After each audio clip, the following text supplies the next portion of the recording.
संसार में किस तरीके से गलत चीजों का बढ़ावा दिया जाता है, आप सोच के देखिए। लेकिन आज आप ऐड भी फैमिली के साथ नहीं देख सकते। आप मान लीजिए कुछ देख रहे हैं, बीच में ऐड आ गया तो आप फैमिली के साथ नहीं देख सकते। क्या हम सभ्यता में और अच्छी चीजों में मन लगा के जिए, क्या हम संसार में तुच्छ समझे जाएंगे? आपको क्या लगता है कि ये जीवन जो आप यहाँ का जी रहे, ये आपका अनंत जीवन का मार्ग खोलेगी? नहीं।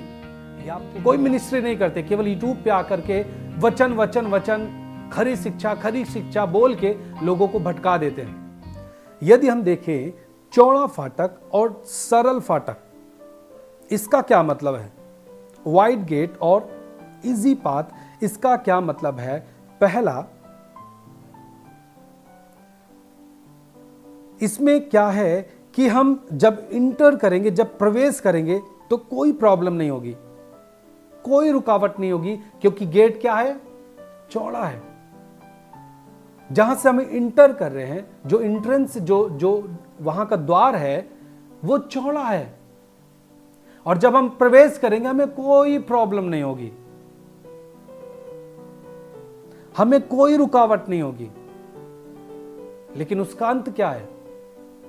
बोलिए विनाश। हमें अभी तकलीफ नहीं हो रही है, हम बहुत आसान तरीके से हम इंटर कर जा रहे हैं, जैसे भी जीना चाह रहे हैं जी रहे हैं और हम इंटर कर जा रहे हैं। लेकिन इसका अंत क्या होगा? विनाश होगा। और जब फाटक चौड़ा है तो जाहिर सी बात है कि हम अपने साथ कुछ भी ले जा सकते हैं, and there is no limitation, वहां कोई सीमा नहीं है। गेट चौड़ा है तो हम कुछ भी ले जा सकते हैं। वैसे आत्मिक जीवन में है, यदि हमारा गेट चौड़ा है, इसका मतलब है हम अपने पाप को, अपनी गंदी आदतों को भी लेके जा रहे हैं। इसका मतलब है हम उस चौड़े वाले गेट से प्रवेश कर चुके हैं।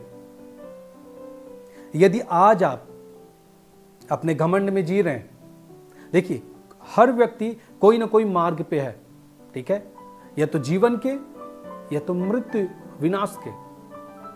आज आप जीवन जी रहे हैं तो एक आप रास्ता तय कर रहे हैं। यह मत सोचिए कि एक समय आएगा, हाँ एक बुढ़ापे का समय आएगा, वहां हम तय करेंगे, हम कोई कुछ उद्धार के लिए काम करेंगे, जो हमें लगता है संसार में, हम फिर चैरिटी करेंगे, है ना, लोगों को गिफ्ट देंगे, गरीबों की हेल्प करेंगे, भूखों को खाना खिलाएंगे। एक सीमा तय होगी, एक बुढ़ापे में आके हम तब मार्ग तय करेंगे। ये गलत मैसेज है जो आपके पास पहुंचा है। क्योंकि जब हम पैदा होते हैं, हम जानकार होते हैं, अब जो हम कर रहे हैं वो हम एक मार्ग में हैं, एक मार्ग तय कर रहे हैं, उसे आप डिनाई नहीं कर सकते। हाँ, आप कह सकते हैं कि हम कोई मार्ग पे नहीं है, हम अपनी मर्जी से जीते हैं, जो करते हैं, लेकिन आप जो अपनी मर्जी से जी रहे हैं, ये है आप चौड़े फाटक से प्रवेश कर चुके हैं, आप सरल मार्ग पे चल रहे हैं जो विनाश की ओर लेके जाता है। सो यहां पे कोई एज सीमित नहीं है कि उस एज से मैं उस जीवन में प्रवेश करने के लिए एक मार्ग चुनूंगा। नहीं, आप जब अभी हैं, आप जवान हैं, अभी आप एक मार्ग पे हैं। हालेलुया। और जो व्यक्ति आज भी पाप के साथ जी रहा है, इसका मतलब क्या है? कि आप उस चौड़े वाले मार्ग पे चल रहे हैं। आज भी आज घमंड में जी रहे हैं, आप अपने भाई से प्रेम नहीं कर पाते, बैर करते हैं, बुराई में जी रहे हैं, बेविचार में हैं, आपने अभी भी उस गलत रिलेशन जो आपके हैं उन्हें आपने नहीं छोड़ा है। इसका मतलब है आज भी आप उस विनाश के रास्ते पे, उस चौड़े फाटक में आप प्रवेश करके उस सरलता के द्वारा आप सरलतम तरीके से आप जा रहे हैं। कई बार होता है कि हमें ठोकरें नहीं लगती तो हमको लगता है कि हम सही मार्ग पे हैं, लेकिन हमें कोई डांटने वाला नहीं होता तो ऐसे लगता है कि हम कोई गलत काम कर ही नहीं रहे, इसीलिए हमें कोई डांट नहीं रहा और हम सही मार्ग पे हैं। लेकिन आप डांटने वाले के पास नहीं हैं, आप सही मार्ग पे नहीं हैं, आपका भविष्य ठीक नहीं है जो आप अभी चल रहे हैं।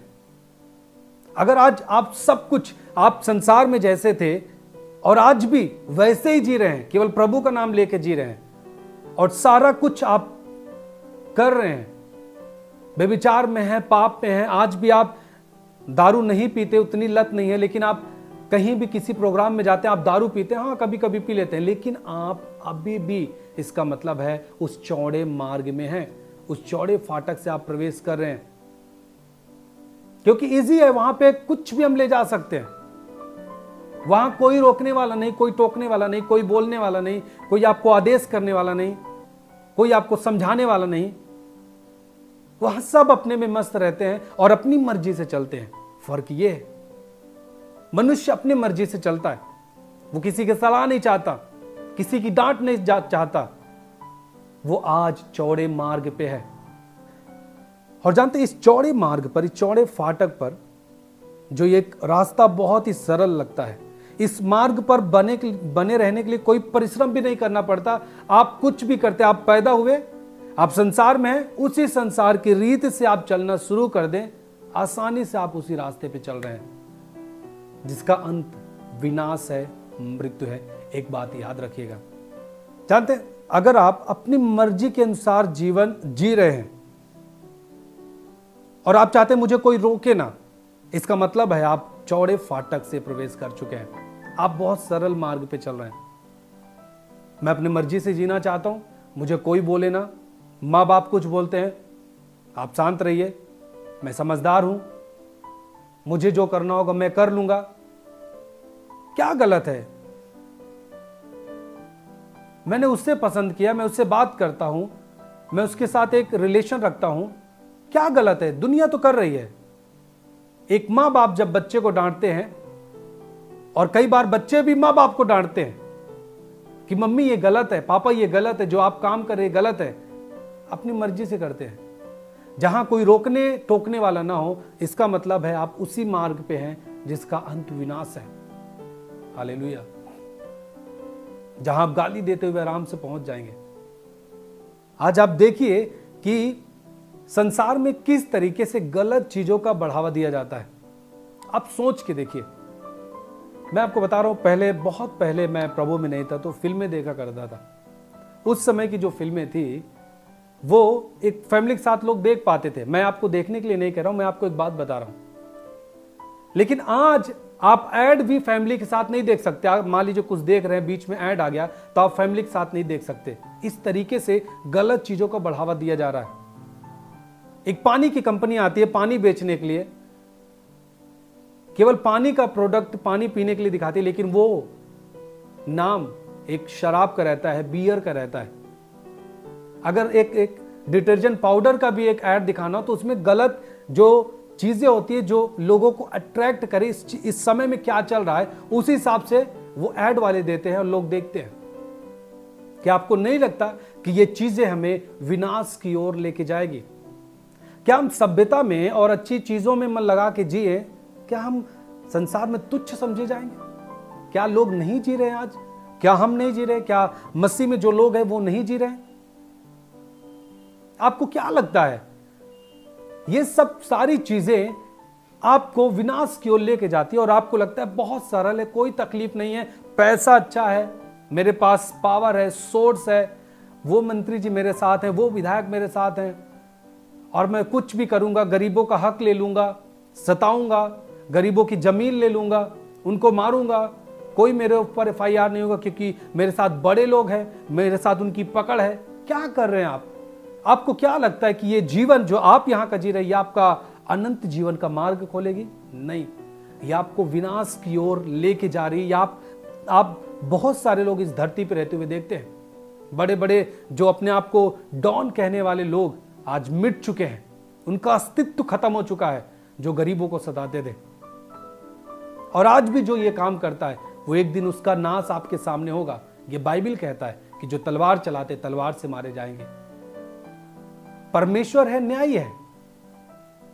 जो आज आप बो रहे हैं वो आने वाले दिन में काटेंगे, ये श्योर है, आप इसको डिनाई नहीं कर सकते। क्योंकि जो आप इस जीवन में रहते हुए करते हैं, जिन कामों को कर रहे हैं, अपनी फैमिली में, बच्चों के साथ, रिलेशन में, काम काज में, जो भी चीज आप कर रहे हैं दिनचर्या में रहते हुए, वो चीजों का हिसाब आने वाले दिन में लिया जाएगा और उसका एक प्रतिफल है। आप सही से जी रहे हैं तो आप सही का जीवन पाएंगे, गलत जी रहे हैं तो विनाश की ओर आप जा रहे हैं। हालेलुया। मर्जी, अपने मर्जी के अनुसार जीना, मुझे कोई रोके ना। यदि आप में से ऐसा कोई है तो आपको मार्ग चेंज करना होगा, उस वे को आपको बदलना होगा, उस मार्ग में आना होगा जहां सकेत फाटक है। हाँ, मैं आपको आगे बताऊंगा अभी कि सकेत फाटक है क्या। हालेलुया। जानते हैं, ऐसे मसीही जीवन में कई लोग होते हैं जो अपनी मर्जी के अनुसार जीना चाहते हैं और उन्हें कोई रोके ना। वो कहते हैं कि मुझे कोई रोके ना, मैं अपनी मर्जी के अनुसार जीता हूं, मैं इंडिपेंडेंस एक मिनिस्ट्री करता हूं। और आप जैसा चाहते हो वैसा करते रहते हैं, आपका कोई सिखाने वाला नहीं है, आपको कोई समझाने वाला नहीं है। और जब मसीही जीवन में भी आप ये सोच लेते हैं कि मैं किसी के द्वारा सीखूंगा नहीं, मैं किसी के द्वारा डांट नहीं खाने जा रहा, मैं किसी की डांट नहीं सुनूंगा, मैं अपने मर्जी से अब जीऊंगा, मुझे पवित्र आत्मा मिला है, वो मुझे सब सिखाएगा। और कुछ लोग भी ऐसे टीच करते हैं, पवित्र आत्मा आपको दिया गया है, आपको किसी से सीखने की जरूरत नहीं है, लेकिन वो सिखा रहे हैं। जब पवित्र आत्मा उन्हें दिया गया है तो आप क्यों सिखा रहे हो, वो सीख जाएंगे।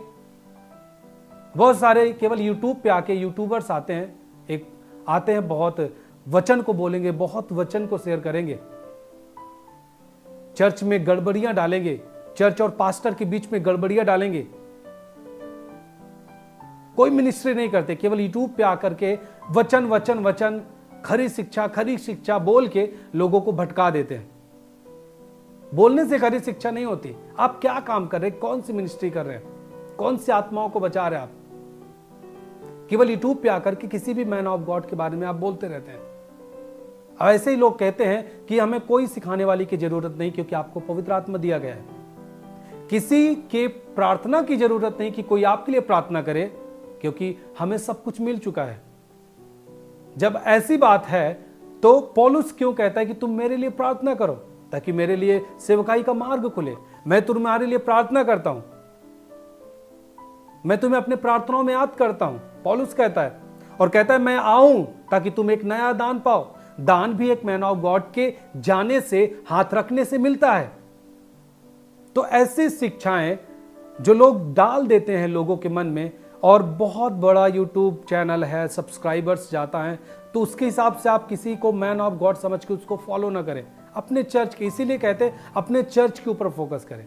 इधर उधर के लोगों की सुनेंगे, आपका मन कठोर होगा, आप मिरेकल पे भरोसा नहीं करेंगे। मिरेकल होता है कि नहीं होता है उस चीज पे आप शक करेंगे। कोई अभिषेक की बात आपके मुंह से नहीं निकलेगी, केवल आप बात लेंगे, एक मैन ऑफ गॉड के विरोध में बोलेंगे, अभिषेक के विरोध में बोलेंगे, अन्य भाषा के विरोध में बोलेंगे, चंगाई के विरोध में बोलेंगे, ये मैन ऑफ गॉड के बारे में बोलेंगे, वो मैन ऑफ गॉड के बारे में बोलेंगे। ऐसे ही आपका जीवन समाप्त हो जाएगा। यदि आप सोचते हैं मुझे कोई डांटे ना, मुझे कोई सिखाए ना, तो इसका मतलब क्या है? अपनी मर्जी के अनुसार आप जीना चाहते हैं। जो आपका भविष्य है वह सफलता होगी, आप सफलता को नहीं पाएंगे। ये मसीही जीवन में भी है। आप चौड़े मार्गों को आप चुनना चाहते हैं, आप किसी डांट के द्वारा आप अब नहीं जाएंगे चर्च, पास्टर ने मुझे डांट दिया, वहां की टीम ने मुझे डांटा, बोला यहां मत बैठो, यहां बैठो, बस इसी कारण से हम नहीं जाएंगे, हम उनकी मीटिंग में नहीं जाएंगे, अब हम जहां जाते थे नहीं जाएंगे, हम जाएंगे नहीं। आप क्या कर रहे हैं? अपने जीवन को आप उस विनाश की ओर लेके जा रहे हैं। आप सोचिए, ये चीज क्या आपको सफल बनाएगी? कभी ना कभी तो कोई ना कोई आपको डांटेगा जिंदगी में। हर जगह से आप मुड़ जाएंगे तो कहां जाएंगे इस दुनिया में?